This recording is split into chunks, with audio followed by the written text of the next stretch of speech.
চাও, কিন্তু আমার স্বামীর উপরে তুমি গজব নাজিল করো না। এত বড় কঠিন অত্যাচারের পরেও তিনি স্বামীর জন্য বরদোয়া দেয়নি, মন খারাপ করেনি, উল্টা পাল্টা ধারণা দেয়নি।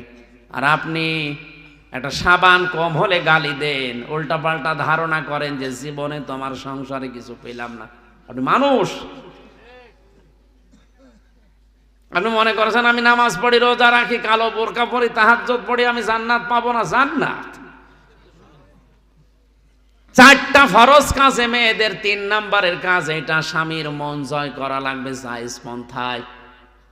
এত বড় অত্যাচারের পরও স্বামীর নামে বরদোয়া দেয় না, অথচ আজ হাজারো মহিলা স্বামীর মনে দুঃখ দেয়। উল্টাপাল্টা কথা বলি, নামাজ পড়ছে, নামাজ আছে, নামাজ শেষ, ওর সব ব্যর্থ করে দেবে আল্লাহ। আপনার দুনিয়াও ধ্বংস, আখিরাতও ধ্বংস।